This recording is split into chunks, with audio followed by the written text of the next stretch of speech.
thank you po sa questions. And good afternoon po. And ayun po, dito po sa lahat po ng ginawa ko ng movie sa Viva Max, lalo na si Direk, ayan, pangalawang work ko na dito kay Direk Ro. Sa character ko dito, yun nga, nabanggit ni Direk Ro na ako dito yung may sakit, then may last will ako na gusto kong matupad, which is, ayun yung ibibigay sa akin. Tutulungan ako dito ni Erica, dito sa character ko na para matupad ko yung pangarap ko na yun. And of course, pinagkaiba niya is, yun nga, dito may sakit ako, so kailangan kong, tawag dito, kailangan ko po dito ma-portray na may sakit ako, ganyan. Kasi compare naman po sa lahat sa mga movie na nagawa ko, wala naman po. Ayun. I think kay Erica, kay Ardy, at saka kay Mikael, how do you call it? Mikael? Or Michael? Michael. Michael, okay. Sa inyong tatlo, can you give us a little background about yourselves bago niyo pinasok ang pagiging part ng Viva Max? Ako po, I'm a student pilot po. Before po ako mag-Viva Max, tapos nag-modeling rin po. Student, college student, anong kinukuha mo? Tsaka nag-aaral? For training na po, student pilot po. Wow, okay. Ba't mo pinasok ang pagpapasexy?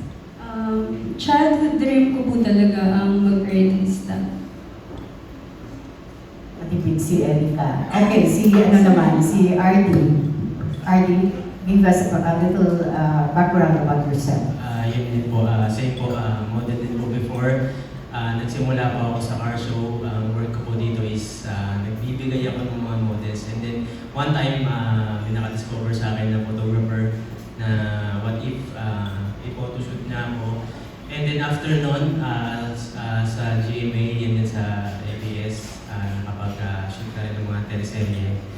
And then, may isang talent nun na nagpakilala sa akin si yan ang aking manager na si Jojo Veloso. At yun po, pinalat naman po na makapasok dito. At yun nga po, dream ko rin po talaga na mag-artista. Thank you, si Michael. Isa po akong DJ at model. Hanggang ngayon, DJ at model pa rin naman po. Sorry. Can you take off your glasses para makita ka naman namin? Okay, thank you. Sige, go ahead. Alright. Isa po akong DJ, isa rin po akong model. Makikita niyo po ako, nagpa-perform po ako around Quezon and Laguna. Doon niyo po ako makikita ang tumutugtog. And bago po ako makapasok sa Viva Max, na-discover po ako ng talent manager ko na si Tito Jojo Veloso. Tito, thank you po. And then, ini-line up niyo po ako sa mga pelikula. And ayun po nga. Nakalimutan yung sabihin yung respective roles nyo in the movie. Oh, sorry. Ako po dito ay si Arthur. Ako po ay seaman na boyfriend ni Manny. Kasi bago po siya in-love kay Manny, medyo nasaktan po ako dun sa role ko na yun.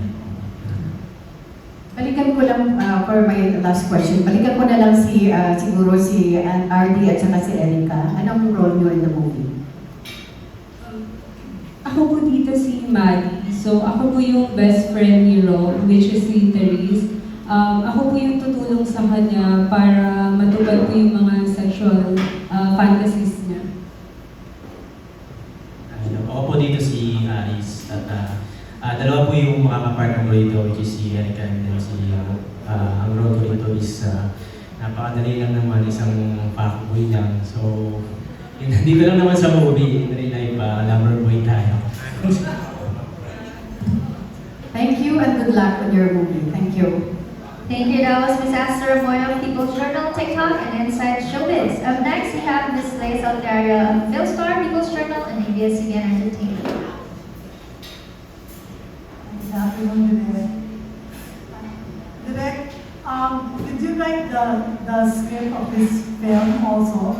Not for this one po. Hindi. So, how did you present this film considering hindi ikaw yung sumuna? May mga iniba ka ba sa original script? Yes po. Kasi po sumusulat din po tayo. So when I get the script, nag-adjust po kami para mas solid yung kwento natin, para mas makwento ng mabuti at mas maramdaman yung relationship ng mga bida natin. Kasi po it's a 45-minute long na pelikula. Hindi po siya full length na pwede tayong magkwento ng marami. So nag-adjust po kami para mas buo yung kwento natin. Yung kwento ng relationship ng dalawang bida natin, ni Rob at saka ni Erika. Are you good with your four cast members when they were presented to you? Absolutely. Pinili po natin yung tayo pong pumili sa mga nandito po. So after you got the script, chose the characters. Opo, sila po yung napili natin. Kasi I believe in Rob. I mean, Rob is one of the, I feel na isa sa mga prime actress ng Viva Max. Kasi nandun siya sa level nila, Angelica. And Erika Balagtas sa mga boys, I think na isa sa mga dapat abangan ng pelikula ng Viva Max. Kasi she has the fresh face, tapos she can act din. So, and RD, of course, I worked with RD po sa mga pelikula ko before, sa Kulit na Langit and Katas. And Mike yun din, nakatrabaho ko na minsan. So, kaya po sila yung napili natin. Thanks. Can I ask the stars? Hello. Si Tita Asa, tinanong yung respective roles nyo. But how did you feel when you were given those roles? Siyempre po nakakatuwa kasi siyempre, ayun, sinabi nga po ni Direk Ro na pinili niya po talaga kami dito para sa role na to. And of course, bago din naman namin pumunta kami sa shoot na yun, talagang inaral din namin yung script na yun. Kailangan nyo ba mag-workshop pa din? Hindi naman po kaming nag-workshop. Thank you. Thank you po. Same lang din po kay Rob. Siyempre po, sobrang thankful po ako kay Direk na pinili niyo po ako para sa role na to. Sa akin po, nanood po ako ng mga GL na movies para matuto po ako kung paano po gagawin kasi first ko po First time na po kasi na magkaroon ng GL. Like what? Kissing, lahat po. So talagang nagtulungan din kami dun sa eksena. Kasi yun nga, lalo na first time niya po. So parang medyo, hindi naman po sa nahirapan. Ano lang, kung paano namin magiging komportable sa isa't isa. Ikaw ba nagawa mo na yun, Rob? Sa movie po. Yes, oo. So ano yung dati na GL na? Yung X-Deal po.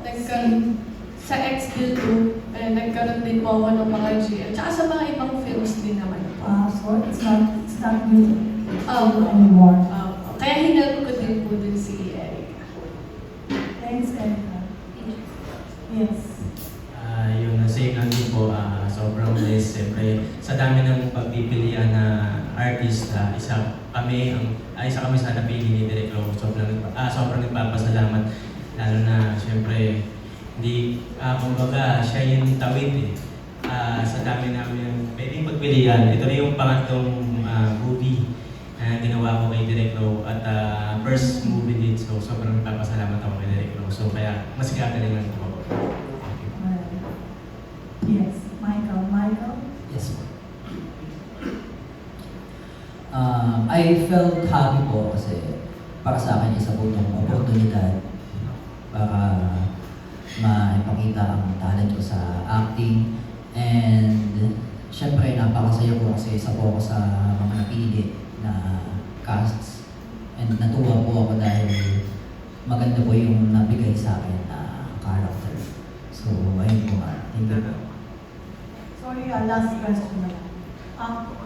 Sa cast din, hindi ba kayo nag-iisip na one day mag-mainstream din kayo after doing Viva Max films?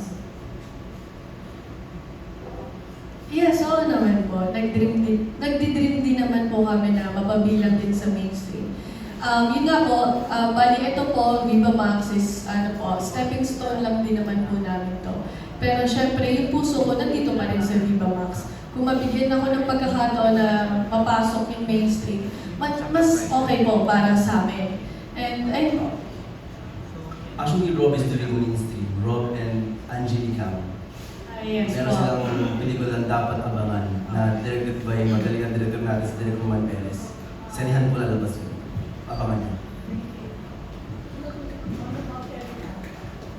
Same with Rob po, na kung may opportunity po, syempre gusto rin po na mag-mainstream. Yun lang siguro. Sino ba namang may ayaw, di ba? Siyempre, so itong Viva Max para rin nga, sinabi nga ni Rob na stepping stone. So soon, makakatawid tayo dyan. So, thank you. Same din po sa mga sagot nila. Isang malaking achievement po yun para sa akin kung mapabilang po ako sa mainstream magpapanood sa mga sinehan. I mean, sino ba namang ayaw? Gusto ko po yun. Thank you po.